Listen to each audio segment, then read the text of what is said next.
আগ্রাসী মবের হাতে হেনস্থার শিকার নিউ এজ সম্পাদক নুরুল কবির। ঢাকার ফার্মগেট এলাকায় দ্য ডেইলি স্টার কার্যালয়ের সামনে চলমান সহিংস বিক্ষোভের সময় আগ্রাসী মবের হাতে হেনস্থার শিকার হয়েছেন ইংরেজি দৈনিক নিউ এজের সম্পাদক ও সম্পাদক পরিষদের সভাপতি নুরুল কবির। বৃহস্পতিবার দিবাগত মধ্যরাত শুক্রবার প্রথম প্রহর 12:30টার দিকে ডেইলি স্টার ভবনের সামনে এই ঘটনা ঘটে।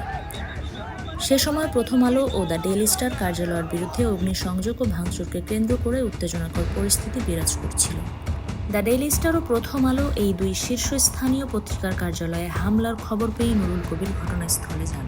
ডেইলি স্টার ভবনে আটকে পড়া প্রায় 30 জন সংবাদকর্মীর উদ্ধারের সর্বশেষ পরিস্থিতি দেখতে এবং সম্পাদক পরিষদের সভাপতি হিসেবে সহকর্মী সাংবাদিকদের পাশে দাঁড়াতেই তিনি সেখানে উপস্থিত হন।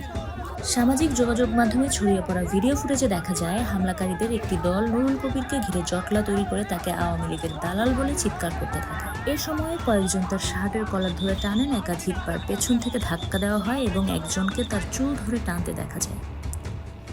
একাধিক দুর্বৃত্ত কয়েক দফায় তার উপরে হামলার চেষ্টা করে।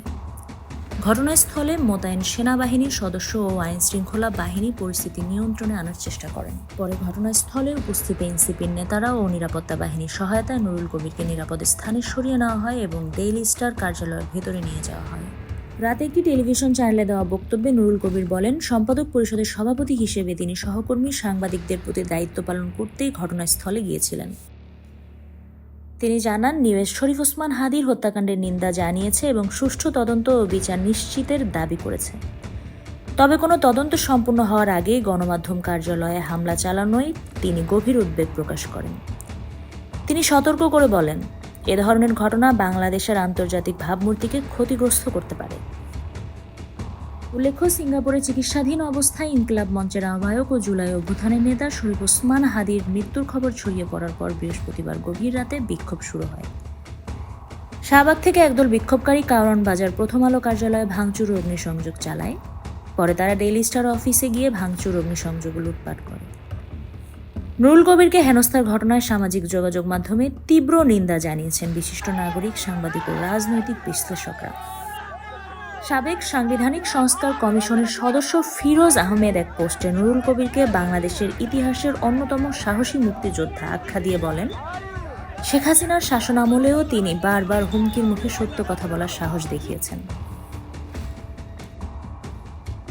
সাংবাদিক রাজীব আহমেদ এক ফেসবুক পোস্টে লেখেন, 1/11 থেকে শুরু করে শেখ হাসিনার শাসনামল পর্যন্ত নুরুল কবির ধারাবাহিকভাবে অন্যায়ের বিরুদ্ধে কথা বলেছেন এবং তার সম্পাদনায় নিউ এজ মানবাধিকারপন্থী সাংবাদিকতার দৃষ্টান্ত স্থাপন করেছে।